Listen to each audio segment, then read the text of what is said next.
Hare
मजदास करिता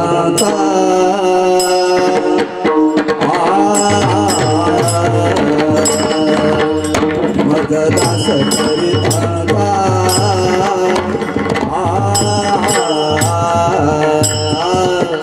मजदास करिता मजदास करिता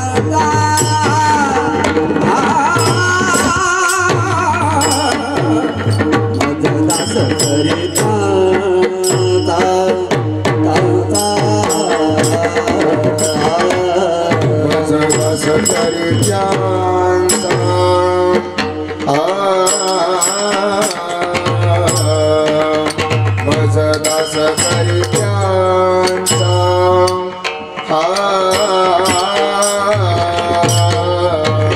मजदास करित्यांचा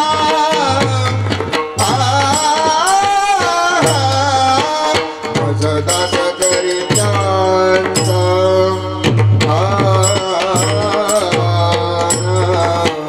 मजदास करिता मजदास करिता मजदास करिता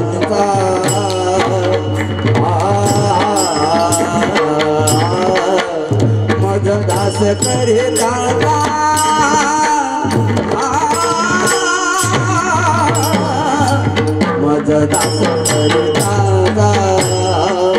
दास करिता दास करिता मजदास करित्यांचा मजदास करित्यांचा मजदास करित्यांचा मजदास करित्यांचा मजदास मजदास करित्यांचा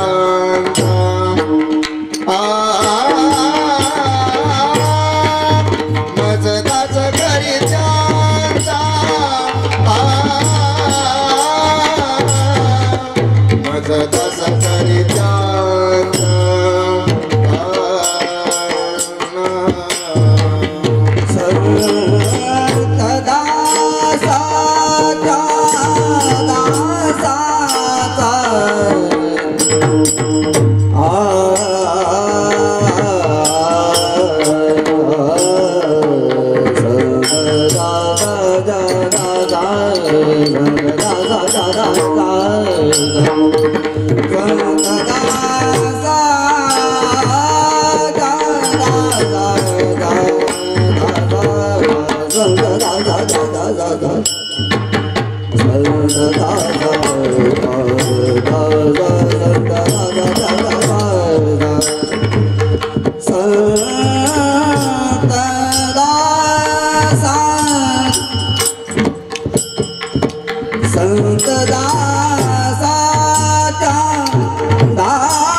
मग होत कल्पवती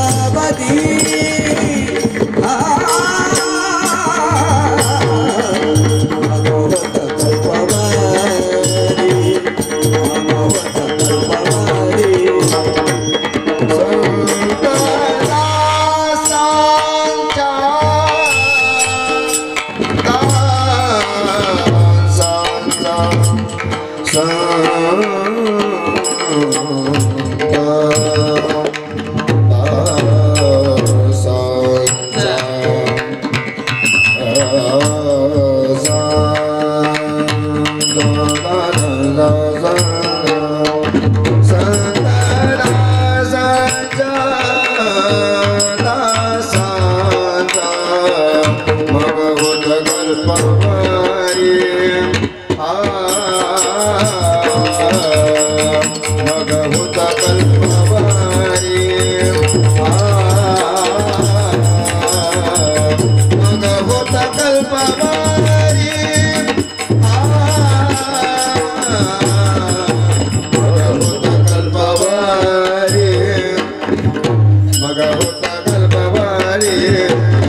मग होत कल्पवारी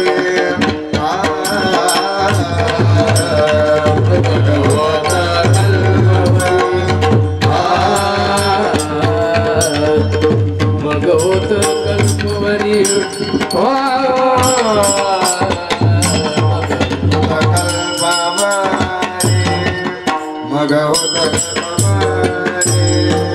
मग होत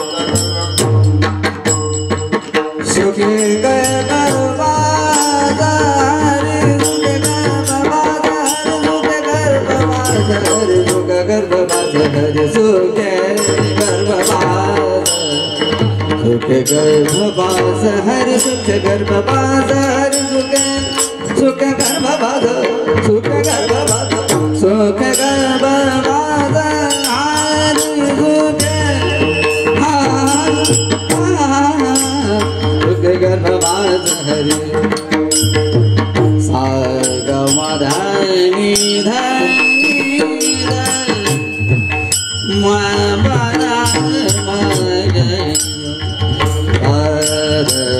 साग मधनी मधनी सदा धनी कमधनी सा कमधनी सा कमधनी सा सा कमधनी सा कमधनी सा कमधनी सा सा कमधनी सा कमधनी सा सा सा सा हा धनी धनी सा धनी धनी सा धनी धनी सा कमधनी सा कमधनी सा कमधनी सा सा सा सा सा कमधनी सा कमधनी सा कमधनी सा सा सा सा सुखे गर्भवास सुखे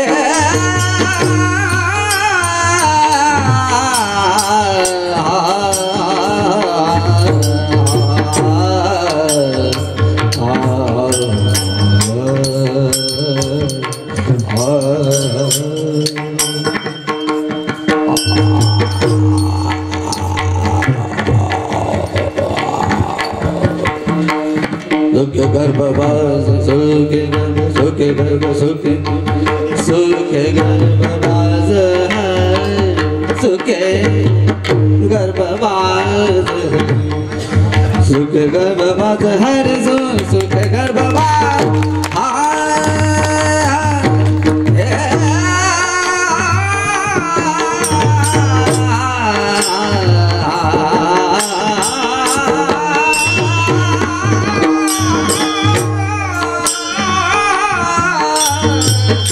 सुखे गर्भवास सुखे गर्भवास सुखे गर्भ सुखे गर्भवास सुखे गर्भवास हरि सुखे गर्भवास हरि सुखे गर्भवास हरि हरि हरि भगवत कल्पवरी भगवत कल्पवरी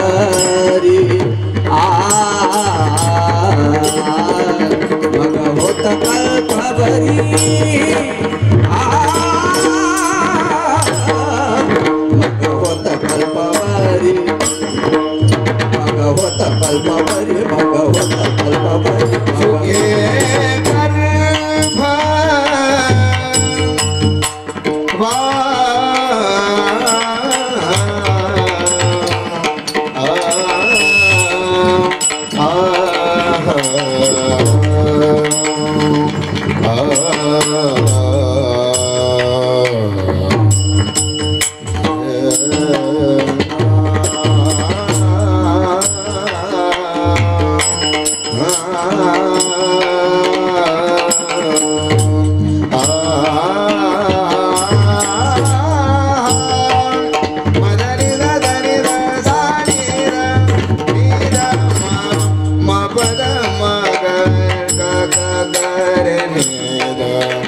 मदनि सा धनि सा सा ग म ग म ध ध म ध नि रि ध नि सा सुखे गर्भवास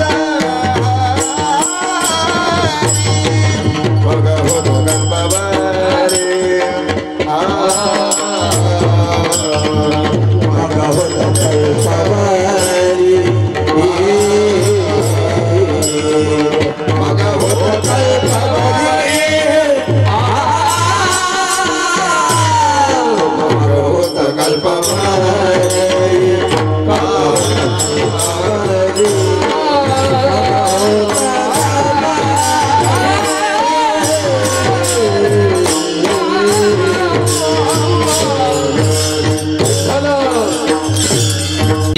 दासांचा संत दासांच्या दासांचा मग होत कल्पवरी सुखी गर्भवास हरे नीच वृत्ती काम परिमुखे तुझे नाम मग होत कल्पवरी सुखी गर्भवास हरे तुका म्हणे सेवे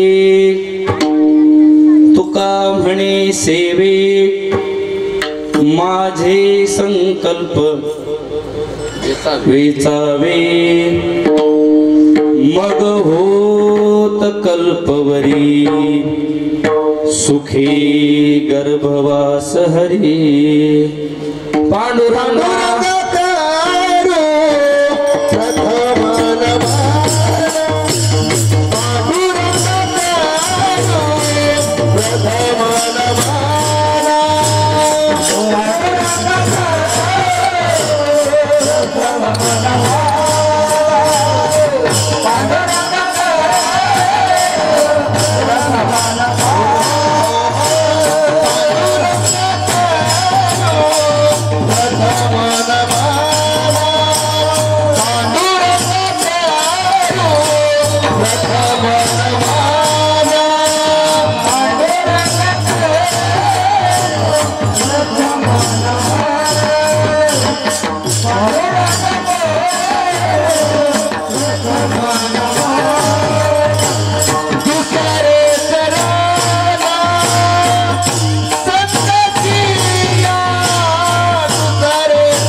या वारकरी संतांच्या जेणे पंढरी सारिखाची आपुला धामण गाव केला वैकुंठाधिपती श्री विठ्ठल सखा सोयरा जोडियाला जो का भक्त विरक्त भूतळवटी विख्यात हा बोधला त्या संत श्री सद्गुरु माणकोजी चरणी साष्टांग मी घातला घ्यावी घ्यावी माझी सेवा देना बडा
म्हणतात की मायेचा हात ज्याच्या पाठीवर आहे त्याला काहीही कमी पडत नाही. त्यांचाही आशीर्वाद आहे. तुमच्यासारखे अनेक जिवलग मित्र, अनेक मार्गदर्शक गुरु माझ्या समोर आज बसलेले आहेत. खरं तर ज्यांची पूर्ण भारतभर ओळख आहे, ज्यांनी भारतभर आपल्या भारुडाच्या माध्यमातून अनेक गावागावात लोकांना जागृत करण्याचं काम केलं, अशा चंदाताई माझ्या समोर बसलेले आहेत. आणि खरं सांगू का आबा, आज हे माझं परीक्षेचं कीर्तन आहे का नाही? परीक्षेचं कीर्तन आहे, कारण समोर बसलेले सगळेच मी आता बघतोय. मी खरं सांगू का, ज्या वेळेस बाहेरून येत होतो त्यावेळेस अगदी आनंदात होतो आणि छाती माझी तशी चांगली ताठ होती. तशी जास्त मोठी नाही पण ताठ होती. आणि मी असा आनंदात येत होतो की आता काय एवढं सुंदर सुरू आहे तर कीर्तन मस्त जोरात करायचं.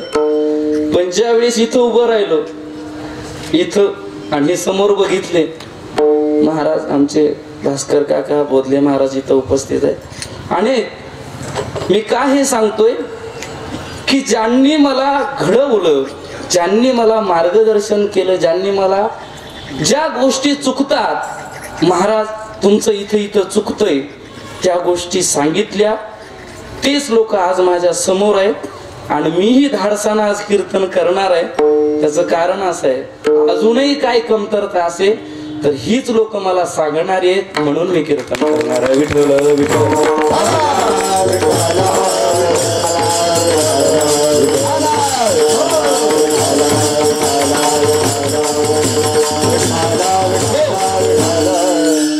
कसं असतं माहितीये का, लहान बालक आहे, पहिली दुसरीत आहे, शाळेत जातोय नेमकासा.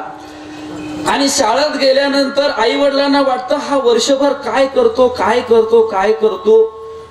मग आई वडिलांनाही उत्सुकता असते त्याच्या परीक्षेची. कशाची असते? परीक्षेची. की या मुलाची आमच्या परीक्षा. घरी तर भरपूर सांगतोय, घरी आला तर आम्ही बघतोय कधी याचं पुस्तक उघडलेलंच असतं, कधी अभ्यास केलेलाच असतो, सारखा सारखा अभ्यास करतो, कधी मोबाईल हातात घेत नाही. सगळं आई वडिलांना वाटत असतं. मग असे आई वडील त्या मुलाची परीक्षा कधी येते त्याची वाट बघतात. आणि मग मुलाची परीक्षा झाली की त्याचा रिझल्ट गुणपत्रक तो मुलगा आपल्या हातात घेतो आणि आपल्या आईकडे येतो, आपल्या वडिलाकडे येतो. आणि ज्या वेळेस आई वडिलाच्या हातात देतो त्यावेळेस एकतर त्या आई वडिलांच्या डोळ्यात अश्रू असतात ते आनंदाचे, नाहीतर त्यांच्या हातात काठी असते ती कशासाठी सांगायची गरज नाही. ह्या दोन गोष्टी असतात. एक तर आनंदाचे अश्रू त्यांच्या डोळ्यामध्ये असतात की खरं माझ्या मुलानं एवढं वर्षभर अभ्यास करून प्रयत्न करून पहिला क्रमांक आणला, चांगले गुण आणले, म्हणून त्यांना आनंद होतो. आणि जर तसं नाही केलं तर मग त्यांना दुःखही होतं. आज मी सांगतोय तुम्ही सगळेच माझे मायबाप आहेत, सगळ्यांनीच मला सांभाळलेलं आहे. अगदी जन्म देणारे जरी माझे आई वडील असले तरी सांभाळ करणारे शास्त्रानं आपल्याला 5 मायबाप सांगितलेलेच आहे, तिकडे मी जात नाही. पण आज मी बालक आहे, परीक्षेमध्ये उत्तीर्ण होतोय का न होतोय हे आई वडील ठरवणार आहेत.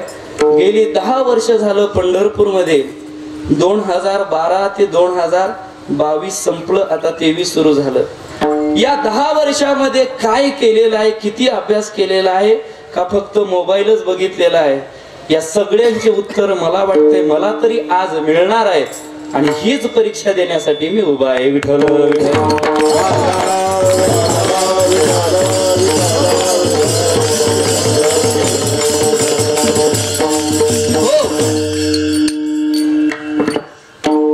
ज्यांच्या मार्गदर्शनाने हा सोहळा सुरू झाला. खर तर एवढं मोठं सप्ताह करणं, नियोजन करणं एवढं काही सोपी गोष्ट नाही.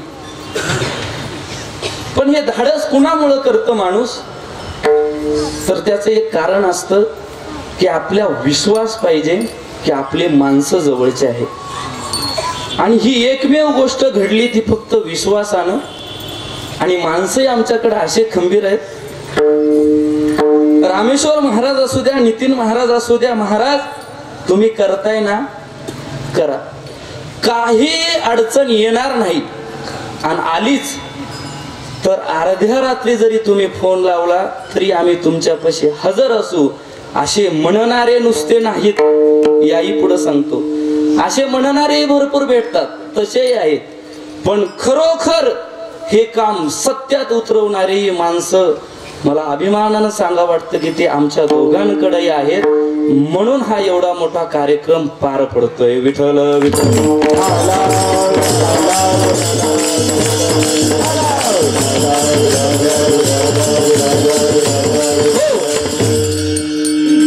आता मी काही राहिलेल्या गोष्टी या शेवटी बोलणार आहे. बऱ्याचशा राहणार आहेत त्या शेवटी मी सांगणार आहे काय काय कसं कसं झालं. पण आता अभंगाचं चिंतन जे काही थोडक्या वेळामध्ये होणार आहे तेवढं बघूया. अभंग जगद्गुरु तुकोबाराय यांचा आहे. या अभंगातून जगद्गुरु तुकाराम महाराज भगवान परमात्म्याची आणि तुकोबारायची भेट झाली. आणि त्या भेटीतला संवाद या अभंगामध्ये फार गोड वर्णन केलेलं आहे. तुकोबाराय मागणी करतात देवाकडं, पण ऐका, मागणी फार वेगळी मागणी. ही मागणी 5 वर्ग सांगितलेले आहेत. त्या 5 वर्गात एकाला सुद्धा बसणार ही मागणी नाही. पहिला वर्ग असा आहे, त्याला स्वैर आचरण करणारा म्हणतात. स्वैर आचरण कळतं, बरोबर आहे. नको ते करणारा एक वर्ग आहे. शास्त्रानं सांगून दिली मर्यादा आहे, त्या मर्यादेच्या बाहेर जाऊन काही गोष्टी करतो त्याला स्वैर वर्तन म्हणतात. आणि स्वैर माणसं कधीही चांगली मागणी मागत नाहीत. मी उदाहरण सांगेल आपणास. रामायणामध्ये रावण आमच्या सीतामातेच्या शोधात निघाला की सीतेला उचलून आपल्या लंकेमध्ये न्यायचे. रावणानं जो वेश धारण केलेला होता तो एका साधूचा होता.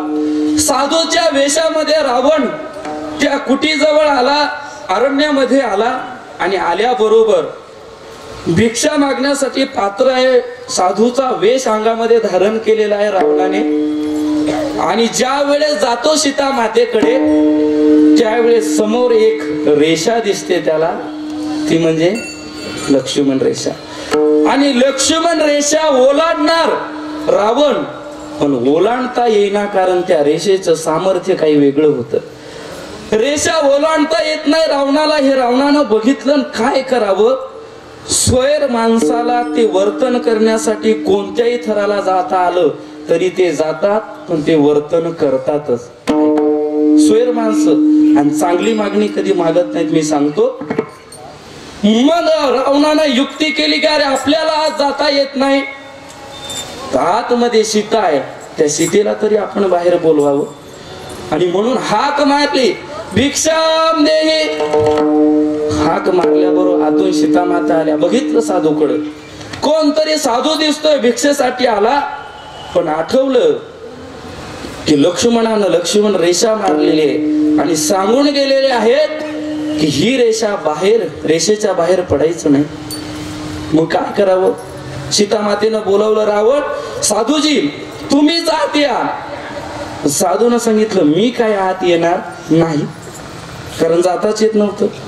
आणि काही बोलून सीता मातेला बोलवलं. ऐका, सीतारूपी बुद्धी आहे, सीतारूपी बुद्धी आहे. बुद्धी म्हणजे सीता आहे. रेष मारलेली आहे ती म्हणजे शास्त्राची रेष आहे. आणि त्या शास्त्राच्या रेषेच्या बाहेर ज्या वेळेस आपली बुद्धी जाते त्यावेळेस रावणाच्या तावडीत सापडल्याशिवाय राहत नाही. विठ्ठल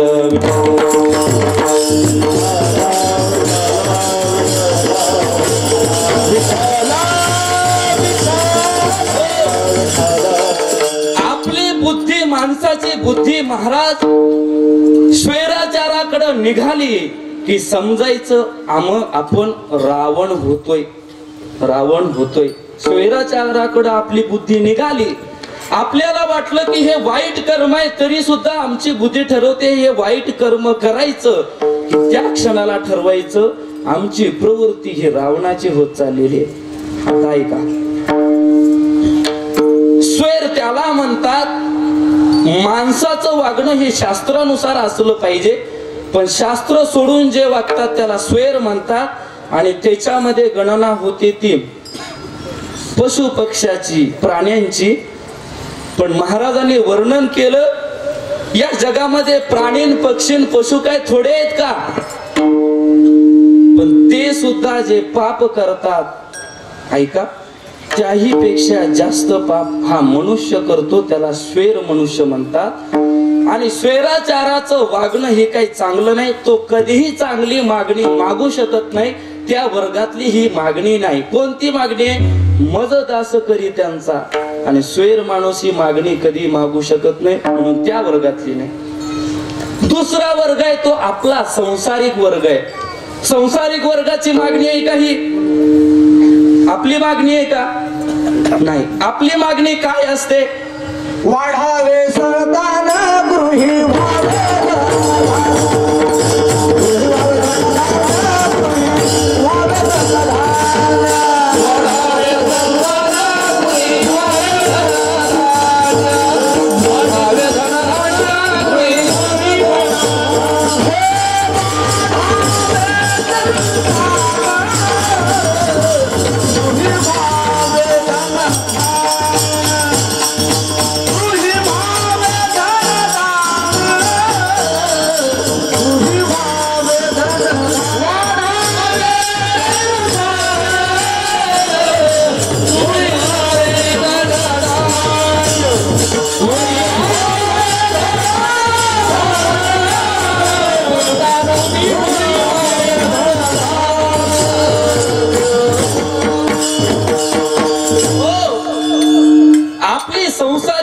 मागणी असते ती संतांसारखी नसते. ऐका, आजच्या अभंगातली मागणी ही संसारिकाची सुद्धा नाही. कारण संसारिकाची मागणी असते वाढावे संतान ग्रही व्हावे धनधान्य. आपल्याला वाटतं आम्ही घालण्यासाठी चांगले कपडे असावेत, खाण्यासाठी चांगल्या गोष्टी असाव्यात, ल्यावे खावे बरे असावे सदैव असावे सदैव.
मागणी काका माझ्या सहित आपल्या संसारिकाची मागणी काय असते? ल्यावे खावे बरे असावे सदैव हिची करी हाव.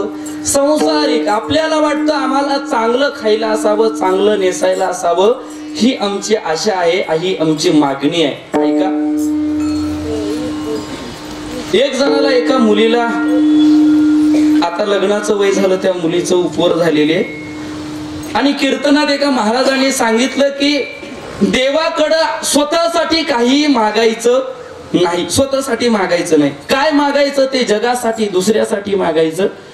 काही हरकत नाही म्हणे. ती मुलगी दुसऱ्या दिवशी देवाकडे गेली, देवाजवळ गेली, देवाजवळ हात जोडले आणि त्या मुलीनं सांगितलं, देवा महाराजांनी सांगितलंय स्वतःसाठी काही मागायचं नाही, मी स्वतःसाठी काहीच मागणार नाही, पण देवा तुला द्यायचंच असेल तर मी एक विनंती करते, माझ्या आई वडिलांना जावई तेवढा चांगला मिळावा. ऐका, मागणी आम्ही संसारिक माणसं ही कशाची करतो, कशाची करतो आहे का नाही.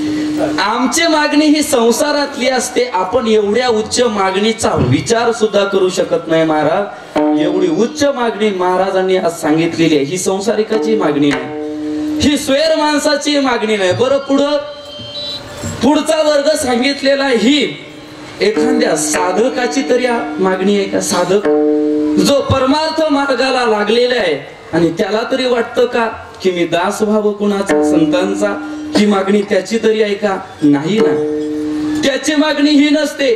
साधकाची मागणी असते की मी साधना करत असताना माझी साधना त्या टोकापर्यंत पोहोचावी, माझी साधनेमध्ये कुठलाही अडथळा निर्माण होऊ नये, ही मागणी त्या साधकाची असते. आजची मागणी ही साधकाची नाही. बरं, आजची मागणी ही सिद्ध पुरुषाची आहे का, की ज्याला सिद्धी प्राप्त झालेली आहे, आता कुठल्याही गोष्टीची गरज नाही, चिंता राहिलेली नाही, अशा माणसाची ही मागणी आहे का. तर मी सांगतो ही सिद्धाची ही मागणी नाही. त्याचं कारण असं आहे की महाराज ही सिद्धाची मागणी नाही. सिद्धाला एक मागणी करावी लागते की देवा ही सिद्धी मला प्राप्ती झालेली आहे, पण ही सिद्धी माझ्याकडून कधी निष्ठून जाईल सांगता येत नाही. याला म्हणतात योग क्षेम वहाम्यम. योग प्राप्त झालेला आहे, पण योगाचा क्षेम व्हावा लागतो, ते टिकून राहावं लागतं. ही सिद्धाची मागणी असते की माझं जे मिळालेलं आहे, मला जी सिद्धी प्राप्त झालेली आहे ती जशाला तशी राहावी, एवढीच तो मागणी करत असतो. आपल्याला सोप्या भाषेत सांगतो, खाली येऊन जरा. एखाद्या शेतकऱ्याला शेतामध्ये विहीर पाडली आणि विहिरीला सुंदर असं पाणी लागलं. मुळात पहिलीच विहीर पाडली, पाणी लागण्याची शक्यता नसते, बरोबर आहे. पाणी लागल का नाही याची गॅरंटी नाही, पण लागलंच. पण लागलं तरी पाणी, बोरला असो विहिरीला असो, आपण काय म्हणतो किती बोर चालतो काय माहित, पाणी तर लागले सध्या, पण किती चालेल, किती टिकेल.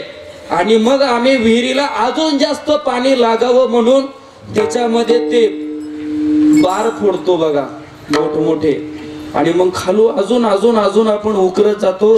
पण कधी कधी काय होतं माहितीये का, एखादा बार असा फुटतो की लागलेलं पाणी सुद्धा दुसरीकडे निघून जातं, विहिरीला राहत नाही. ही सिद्धाची अवस्था आहे. त्याला सिद्धी प्राप्त झालेली असते, पण त्या जो कार्य करत राहतो, कधी कधी असं कार्य घडतं की प्राप्त झालेली सिद्धी सुद्धा निघून जाते त्या विहिरीतल्या पाण्यासारखी.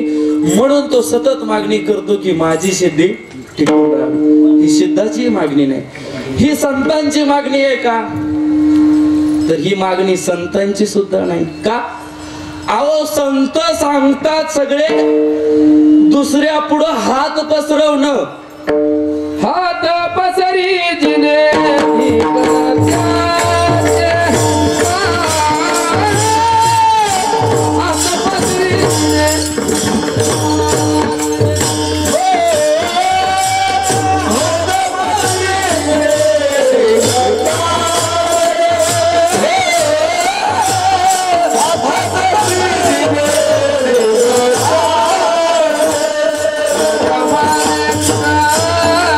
Hare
वा, एकदा टाळ्या होऊ द्या सतीश महाराज. एवढं सुंदर गायन आहे. आताच 8:45 वाजले. काळजीच करू नका आज तुम्ही. ही मागणी संतांची सुद्धा नाही. त्याचं कारण असं आहे, संतांनी सांगितलं तुका म्हणे करी ब्रह्मांड ठेंगणे हात पसरी जिने धिगच्या त्याचे. आणि मागणी करायची असेल तर हात पसरावाच लागतो की हो. दुसऱ्याला मागायचं असेल तर हात पुढे न्यावा लागतो. पण हात पसरी जिने धिग चाहते हे जर वाक्य संतांचे असतील तर ही मागणी आजची संतांची सुद्धा नाही. मग आजची मागणी नेमकं कुणाची आहे? तर आजची मागणी एका वारकऱ्याची आहे. आणि तो वारकरी पंढरीचा वारकरी वारीला आला. आणि वारीला आल्यावर देवाच्या द्वारामध्ये उभा राहिला. देवाच्या द्वारामध्ये उभा राहिला, दर्शन घेतलं. महाराज, आज संक्रांत आहे. आषाढी कार्तिकीला किती गर्दी असते आपल्याला माहित आहे. पण आज संक्रांतीच्या दिवशी सुद्धा 5-5, 6-6 तास उभं राहून लोक दर्शन घेतात. तो वारकरी तर आषाढी वारीला आला होता. 24-24 तास 2-2 दिवस उभं राहून त्या वारकऱ्यानं. आणि खरा वारकरी रांगेत उभं राहूनच दर्शन घेतो. हे कंसातलं आहे बरं का, हे काही जास्त हे नाही. खरा वारकरी रांगेत उभं राहून घेतो. तो वारकरी वारी चालत आला, 2 दिवस उभा राहिला. आणि उभा राहिल्यानंतर ज्या वेळेस तो गाभाऱ्यामध्ये गेला, मुख दर्शनाची जिथून बारी आहे तिथूनच भगवंताचं ते स्वरूप बघितलं. आणि वारकऱ्याला जो काही आनंद मनामध्ये झाला, वारकरी हळूच हळूच बघत बघत देवाजवळ जात होता. देवाच्या गाभाऱ्यात देवाजवळ पायाजवळ गेला. आणि पायावर डोकं ठेवलं त्या वारकऱ्यानं. आणि वारकऱ्यानं देवाकडे बघितलं. आणि देवानं त्या वारकऱ्याकडे बघितलं. देव सुद्धा बघतो बर का, पण त्याला बघण्याची नजर आपल्याकडे पाहिजे. देव सुद्धा बघतो. त्या वारकऱ्यानं देवाकडे बघितलं, देवानं वारकऱ्याकडे बघितलं. आणि बघितल्या बरोबर दोघांच्याही डोळ्यात अश्रू आले. आणि देवानं सांगितलं वारकरी बाबा. आणि ते वारकरी दुसरं तिसरं कोणी नव्हते. ते वारकरी म्हणजे जगद्गुरु, ज्यांनी पंचम वेद लिहिला असे तुकोबाराय होते. कट्टर निष्ठावान वारकरी ज्याला म्हणतात ते एकदा गाथा वाचल्यावरच कळतं. आणि तुकोबाराय समोर उभे आहेत. देवानं सांगितलं बाबा वारकरी तुकाराम महाराज, एवढे वर्ष झालं तुम्ही वारी करता, पण त्या वारीचं ओझ माझ्या डोक्यावर किती झालं हे बघता का कधी? अहो, एवढी सारखी वारी करता, एवढी साधना करता, वारकरी आहेत तुम्ही, मान्य आहे. पण माझी एक विनंती तेवढी तरी मान्य करसाल का? आणि हे ऐकल्याबरोबर तुकाराम महाराज मागण्यातले नव्हते. मी पहिलं वाक्य सांगतो का नव्हते, त्याचं कारण जरा पाठीमागे जाऊ आपण. तुकाराम महाराजांचा अवतार जो झाला तो कुणाचा अवतार होता? जगद्गुरु तुका अवतार नामयाचा, संप्रदाय सकलाचा येत होतीया, संप्रदाय सकलाचा येत होतीया.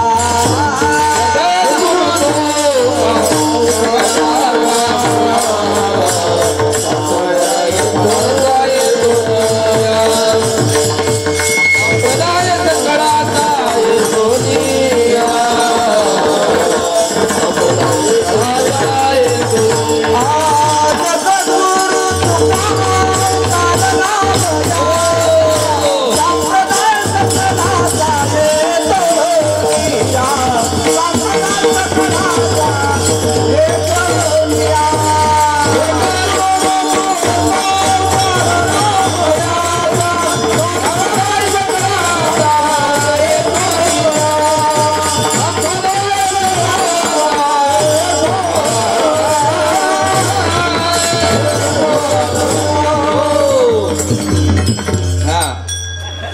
सद्गुरु तुका अवतार नाम याचा.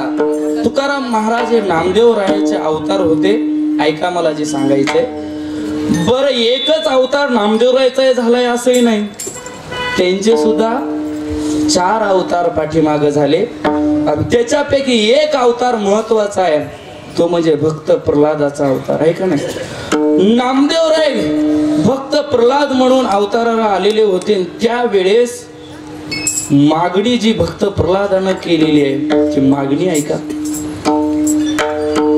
हिरण्यकश्यपूला मारण्यासाठी भगवान परमात्म्यानं नरसिंहाचा अवतार घेतला.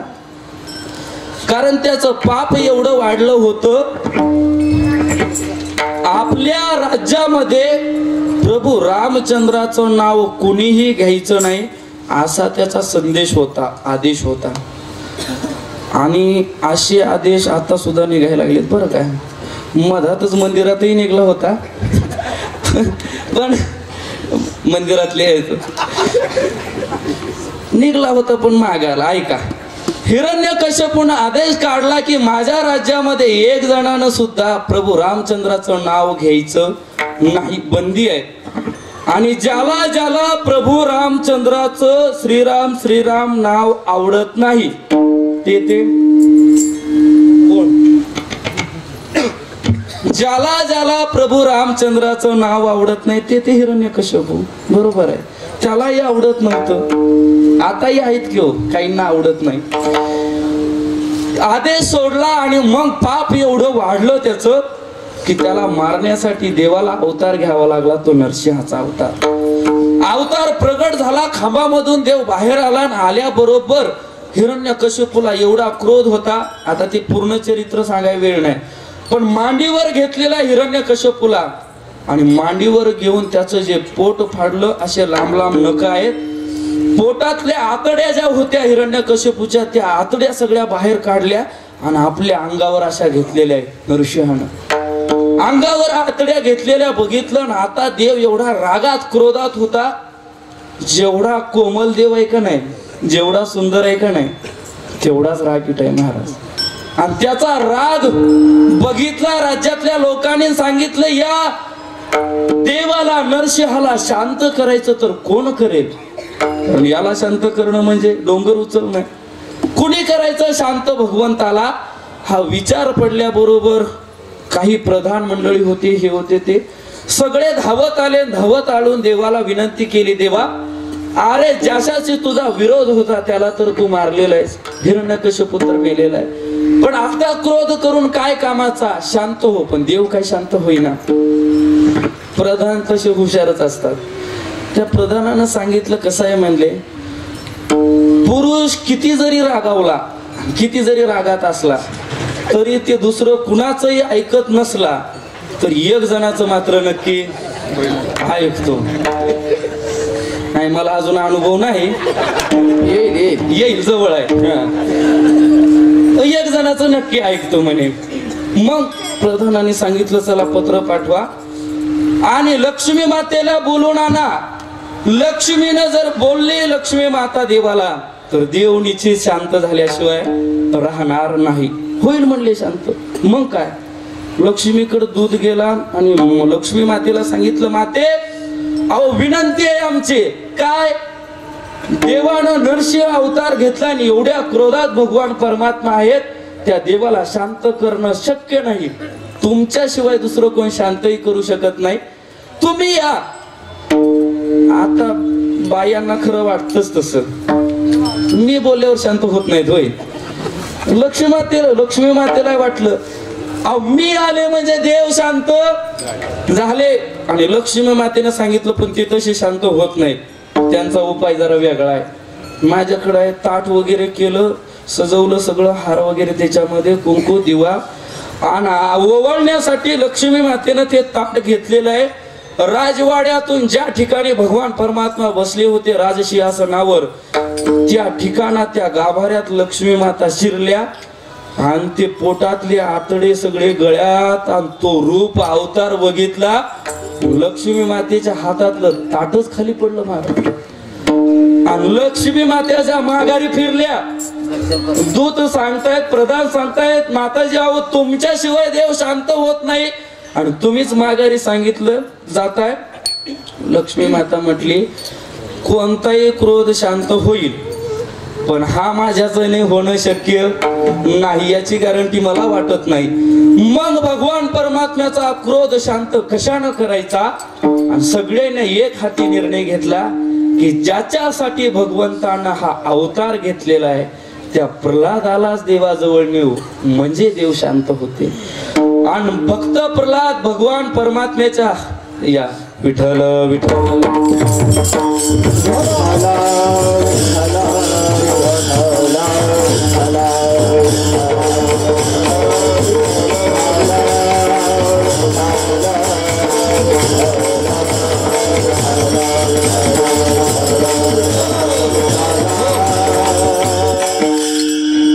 पंढरपूरच्या भगवान विठ्ठलाचे प्रतिनिधी ॲडव्होकेट आशुतोषजी बडवे इथं उपस्थित आहेत. आणि हे भगवंताचंच वर्णन सुरू आहे किंवा आहे का नाही, चरित्र जे सुरू आहे त्याच सुरू आहे. भक्त प्रल्हादाला नरसिंहाच्या समोर उभं केलेलं आहे आणि भगवंतानं नरसिंह रूपात भक्त प्रल्हादाला बघितलं आणि बघितल्या सगळा क्रोध निघून गेला.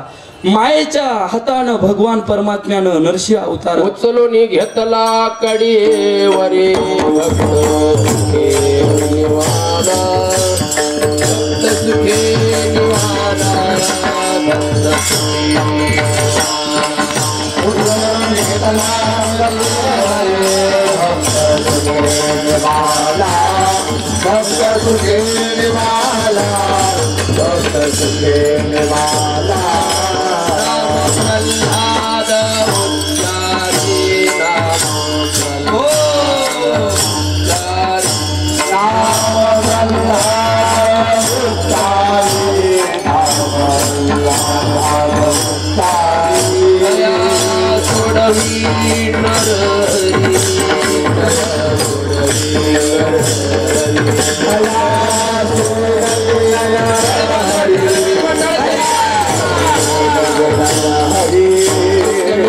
घेतला कडेवरी, उचला घेतला कडेवरी,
मला एक आजी म्हटली, काका कालच अशी जर व्यवस्था असेल आणि असा सप्ताह असेल तर महिना महिना राहू की म्हणे आम्ही.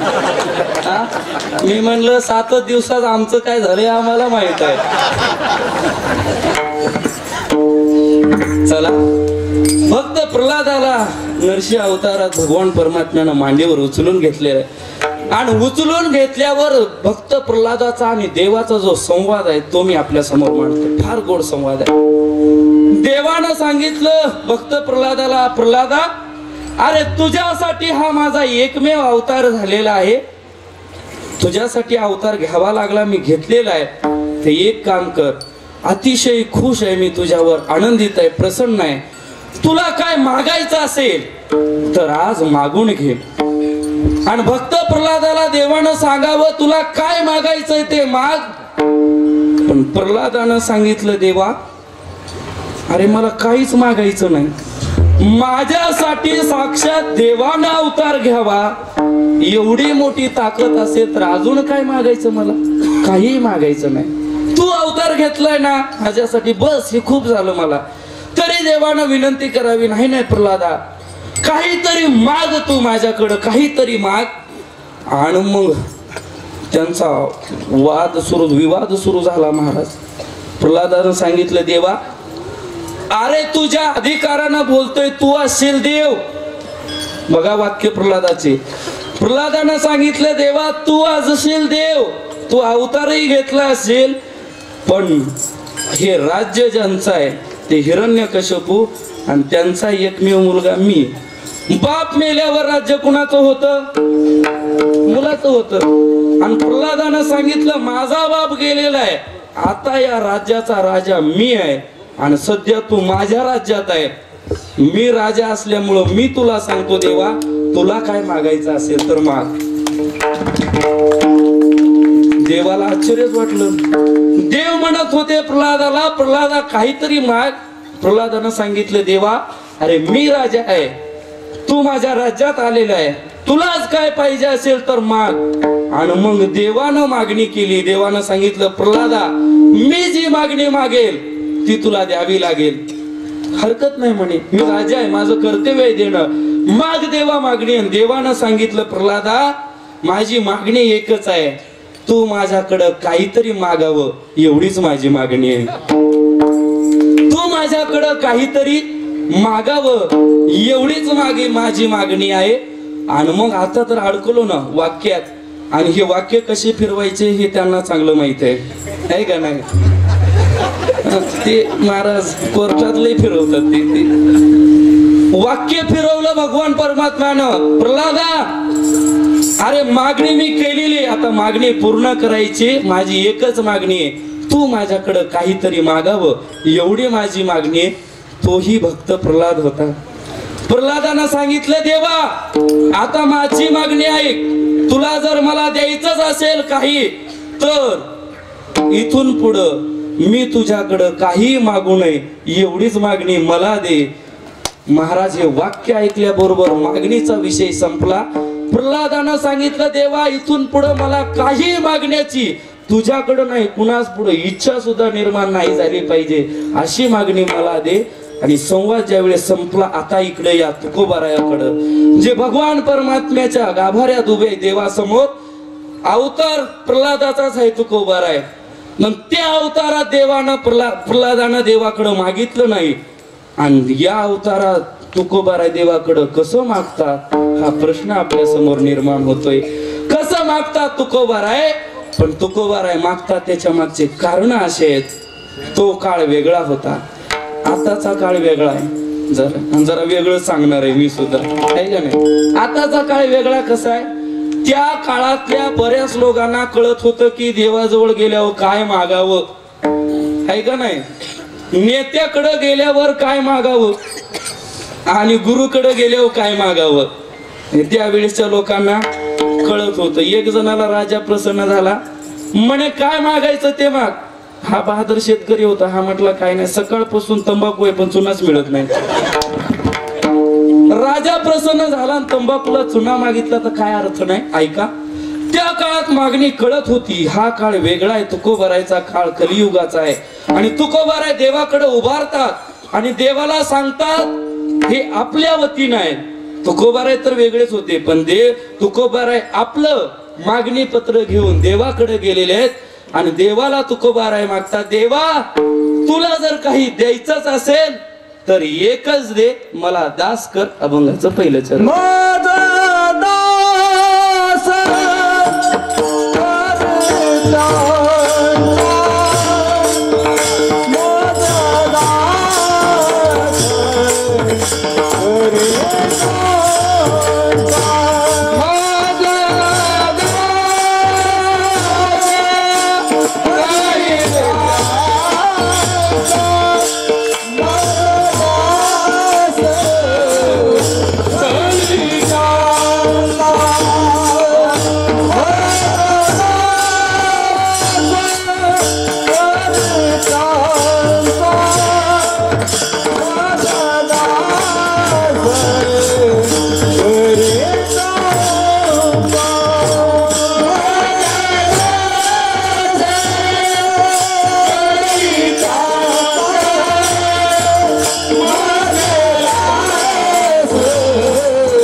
करी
आशीर्वाद द्यावा हाची मज मज दास करी त्यांचा संत दासांच्या दासांचा. ऐका तुकोबारे मागणी करता देवा, अरे तुझा दास होता आलं नाही हरकत नाही, तुझ्या दासाचा दास कर तेही नाही जमलं तरी त्याच्याही दासाचा दास झालं तरी भरपूर आहे, पण मला दास कर ही मागणी महाराज. आणि ही मागणी मी सांगितलं होतं फक्त वारकरीच करू शकतो.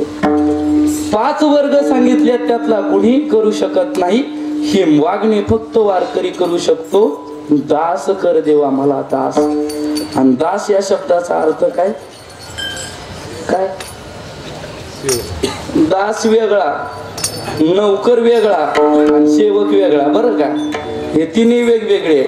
सेवक त्याला म्हणतात सेवकाला सांगितलेलं काम तो बरोबर करतो. नौकर त्याला म्हणतात दिलेल्या वेळेतच काम करतो, त्याच्या पुढे जात नाही.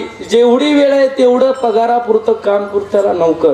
पण दास त्याला म्हणतात न सांगता करी सर्व काम. जो न सांगता सगळे काम करतो ना त्याला दास म्हणतात. दास. आणि दास शब्दाचा जरा उलटा शब्द दास आहे ना, 2 शब्द आहे. फिरवा जरा, उलट वाचा, काय होतंय? सदा, सदा म्हणजे कायम, जो सदा सेवा करत राहतो त्याला म्हणतात दास. दास्यत्व तसं पाहायचं झालं आज या परिस्थितीमध्ये तर चांगलं नाही. दास होणं आवडतं होय? हा, दास होणं आवडतं आपल्याला. महाराज आम्हाला टाळकरी होणं आवडत नाही. हा, टाळकरी होणं आवडत नाही.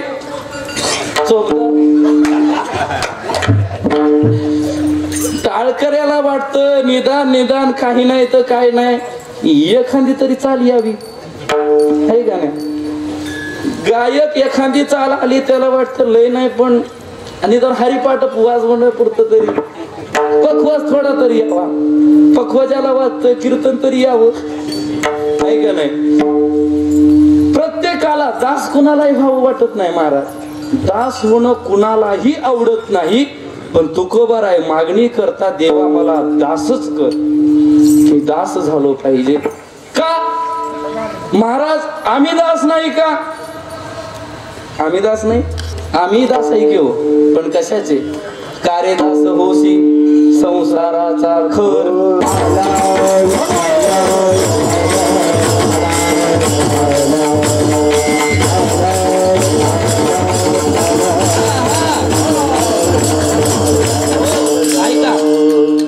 दास होणं तसं चांगलं नाही, पण आम्ही दास नाही का? तर आम्ही दास झालो की हो. आम्ही संसाराचे दास आहे, कायमस्वरूपीचे दास आहे. आम्ही दास्यत्व सोडून राहत नाही, राहूही शकत नाही.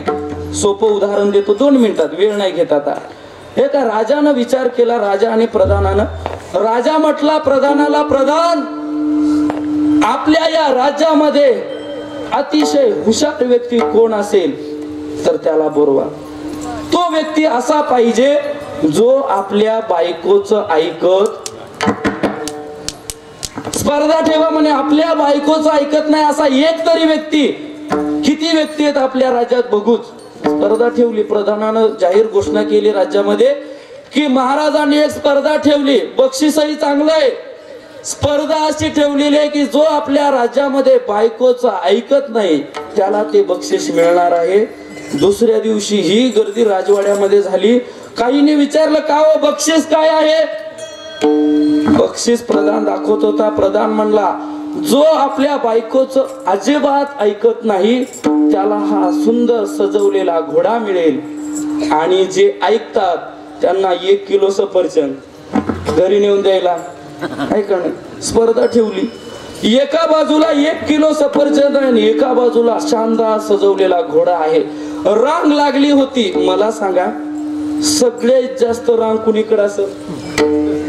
रांग रांग कुणीकडे असेल? सफरचंद. ट्रक भर संपले महाराज, ट्रक भर सफरचंद संपले.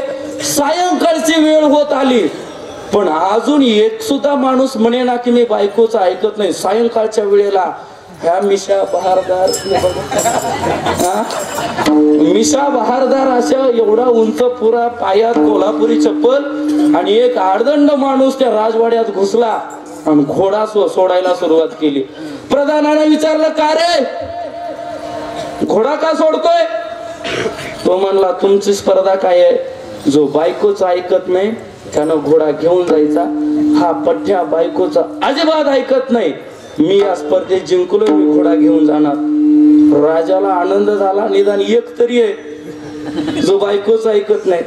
तो घेऊन गेला. सायंकाळच्या वेळ झालेली होती, भोजनासाठी राजा बसला न बसला तोच पर्यंत ज्यानं घोडा नेला होता तो घोडा घेऊन माघारी आला. आणि माघारी आल्यावर राजानं बघितलं, अरे आताच घोडा नेलता, परत माघारी का आणला? राजानं विचारलं, प्रधान अरे घोडा माघारी का आला विचारा बरं. प्रधानजी गेले. प्रधान म्हटला, का हो आता घोडा नेलता, माघारी लगेच घेऊन आला का? तुम्ही तर म्हटलं आपण बायकोचं अजिबात ऐकत नाही.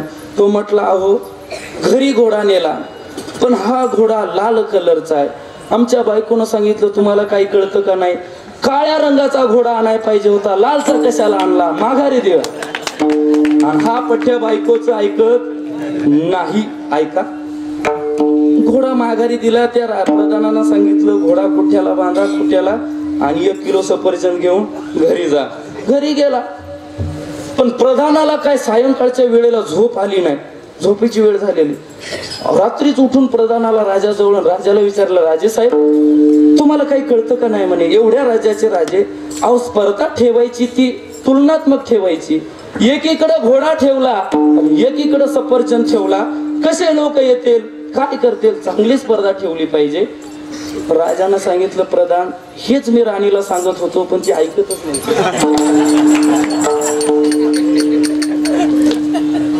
ऐका, उदाहरण संपलेलं आहे, याच्या पुढे एक आहे, सांगतोच आता ते. राजा म्हणला, प्रधान अरे हा प्रश्न तू एवढ्या रात्री मला विचारायला आलाय का आला?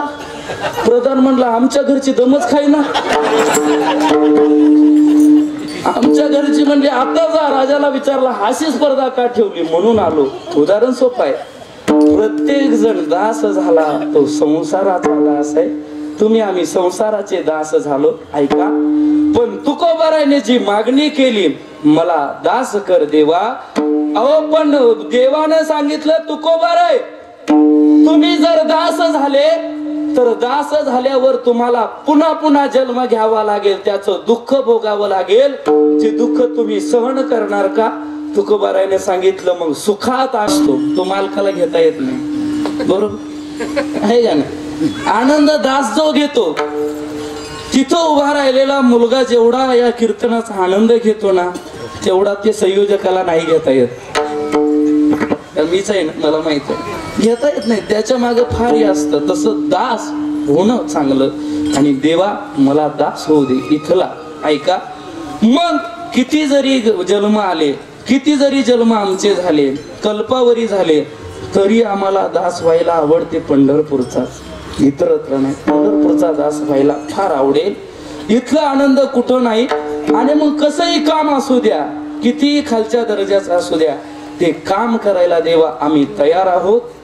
आणि मग आमचा एक संकल्प केलेला आहे आम्ही दोघांनी, तो संकल्प पूर्णत्वाला नेण्याचं काम मात्र तुम्हा सर्वांचं आहे. आणि तुम्हाला आम्ही विनंती करतो, तुका म्हणे सवे माझे संकल्प वेचावे. काय संकल्प आहे? हाच संकल्प आहे की या वर्षी आपण एवढा सगळ्यांनीच मिळून, हा काय आमच्या दोघांचा नाही, हा सर्वांचा आपल्या सप्ताह आहे. सर्वांनी मिळून आपण जसा या वर्षी केला, हा संकल्प केला. कालच नामदेव महाराज दबडेंनी सांगितलं की 1 वर्ष केल्यावर निदान 3 वर्ष तरी करावा लागतो. तर माझा संकल्प असा आहे, निदान आपण या वर्षी केलाय, इथून पुढे 12 वर्ष तरी असाच सप्ताह व्हावा. असा होण्यासाठी हा संकल्प तुमच्या सर्वांना लागू पडतो. तुम्ही सगळ्यांनी साथ दिली, तुम्ही सगळे सोबत राहिला तर निश्चित असा काय याही पेक्षा भव्य सप्ताह आपण या ठिकाणी करू शकतो. तुका म्हणे सवे माझे संकल्प वेचावे, मग होत कल्पवरी सुखे गर्भवास हरी. ज्ञानेश्वर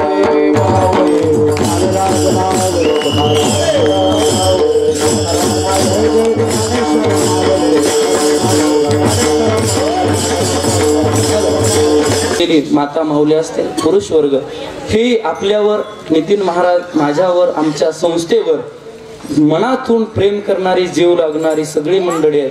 त्याही पेक्षा पंढरपूरकरांनी आम्हाला सांभाळून घेतलं, हे सगळ्यात मोठं भाग्य आमचं. सगळ्यात मोठं भाग्य काय असेल तर आम्ही विद्यार्थी आहोत महाराज, अजूनही आम्ही शिकतोय, विद्यार्थी आहोत. पण या विद्यार्थ्यांना सुद्धा एवढा मोठा मान देऊ शकतं ते फक्त पंढरपूर आहे. याच्या व्यतिरिक्त दुसरं कोण मान एवढा मोठा देऊ शकत नाही. आपण सर्वांनी आम्हाला हा आधार दिला, सांभाळलं. इथून पुढेही निश्चित मायबापाच्या कृपेनं, सावलीनं आपण आम्हाला सांभाळा. निश्चित आमच्यावर अशीच माया राहू द्या, हीच विनंती भगवान परमात्म्याला करतो. आणि सेवेला पूर्णविराम. विठ्ठल जय जय.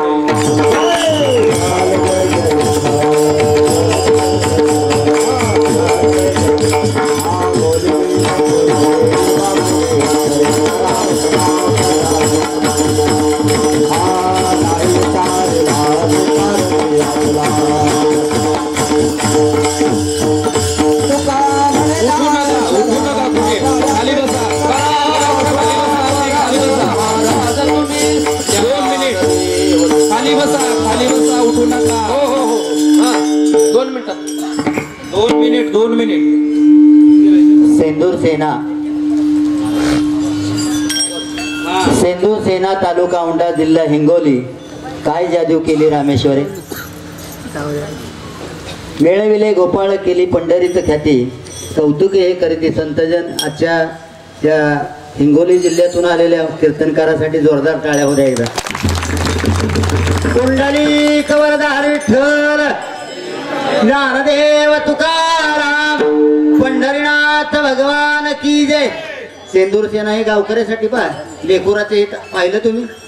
आणि आता पाहूया 4 राज्यामध्ये 3 भाषेमध्ये ज्यांनी पाटीलकी गाजवली ते बोधले पाटील प्रभाकर दादा यांच्या मार्गदर्शनाखाली.